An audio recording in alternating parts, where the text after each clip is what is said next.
दोस्तों, आज मैं आपको एक कहानी बताऊंगी जिसके अंदर हम बताएंगे कि गणेश जी नौकर क्यों बने। तो चलिए शुरू करते हैं।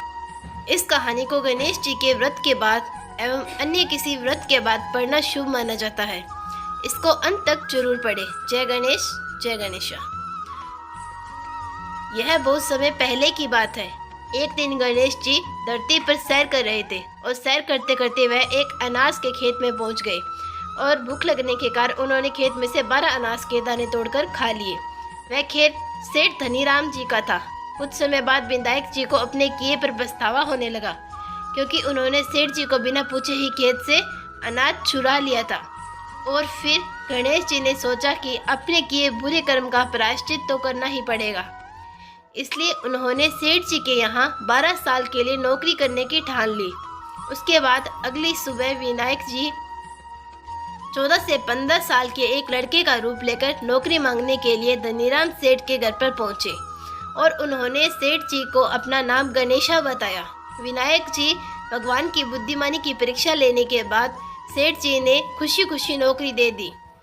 अब गणेश भगवान एक सामान्य पुरुष के रूप में सेठ जी के ही घर पर रहने लगे।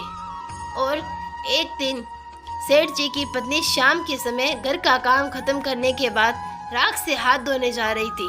वह देख गणेश जी ने सेठानी जी के हाथ पकड़कर जबरदस्ती मिट्टी से धुलवा दिए। गणेश की इस हरकत से सेठानी आग बबूला हो गई और उन्होंने सेठ जी के कमरे में जाकर गणेशा की शिकायत कर दी।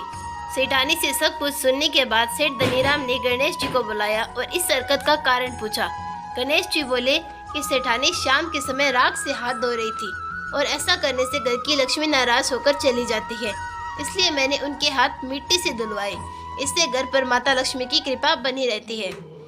यह सब सुनकर सेठ जी ने सोचा गणेश जी की सोच तो बड़ी अच्छी है। उसके कुछ दिन बाद कुंभ मेले का शुभ अवसर आया। सेठ जी ने गणेश को बुलाया और कहा, सेठानी जी को कुंभ के मेले में स्नान करने के लिए। अब सेठानी और गणेशा स्नान के लिए मेले में पहुंचे। वहां पहुंचने के बाद सेठानी नदी के किनारे बैठकर नहाने लगी। ऐसा उन्हें करते देख गणेशा दौड़कर आए और सेठानी जी के दोनों हाथ पकड़कर उन्हें नदी के अंदर लेकर गई। उनसे पानी में डुबकी लगवाई और फिर किनारे पर ले गई। अब गणेशा की इस हरकत से तो सेठानी को गुस्सा 7वें आसमान पर पहुंच गया था और सेठानी जी ने घर आते आते पूरे रास्ते गणेशा को ताने पर ताने मार रही थी, लेकिन गणेश भगवान सब कुछ शांति से सुन रहे थे। घर आते ही सेठानी ने सेठ जी के पास फिर से गणेश की शिकायत कर दी और सेठ जी ने तुरंत ही गणेश जी को बुलाया और पूछा, तुमने ऐसा क्यों किया?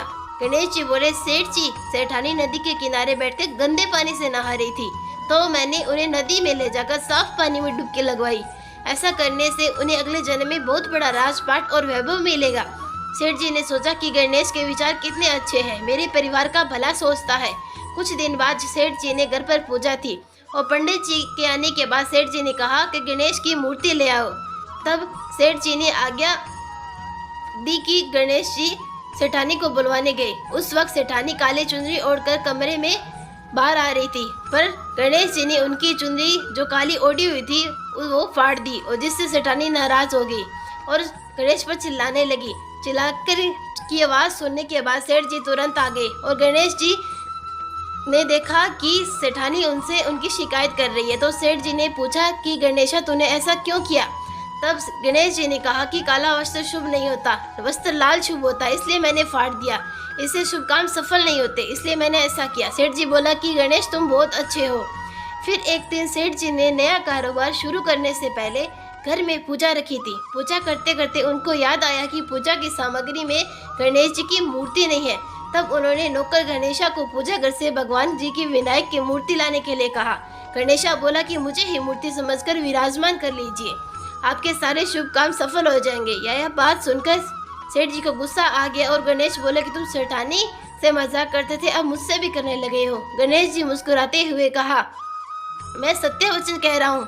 इतना कहने पर नौकर गणेश अपना असली भगवान या गणेश जी के रूप में सामने आ जाते हैं और सेठ सेठानी उनके चरणों में गिरने लग जाते हैं। उन्होंने अपनी पूजा संपन्न कर ली। इसके पश्चात गणेश जी अंतर्ध्यान हो गए। बाद में सेठ और सेठानी को बहुत पछतावा होने लगा कि स्वयं भगवान हमारे घर नौकरी कर रहे थे, हमने उनके साथ कितना बुरा व्यवहार किया, उनसे बहुत सारा काम कराया। फिर उसी रात सेठ और सेठानी के सपने में गणेश भगवान प्रकट हुए और उन्हें समझाया कि 12 साल पहले मैंने तुम्हारे खेत में 12 अनाज के दाने खाए थे और उसी कर्म का दोष दूर करने के लिए मैं 12 साल से तुम्हारे घर नौकरी कर रहा था। अगले ही दिन सेठ जी पर गणेश भगवान की माया हो गई और उनका व्यापार दिन दुगुना और रात चौगुना तरक्की करने लगा। हे गणेश जी, जैसे माया आपने धनीराम सेठ जी पर की, वैसे ही माया इस कहानी को पढ़ने वाले, सुनने वाले हर एक व्यक्ति पर करना। कथा अधूरी हो तो इसे पूरी करना। अगर हमसे कोई गलती हो तो इस कथा या फिर इस गलती की हमें क्षमा करना। जय गणेशा। अगर आपको ये कहानी अच्छी लगी हो तो चैनल को सब्सक्राइब जरूर करने लेना, साथ ही वीडियो को लाइक और शेयर भी करना।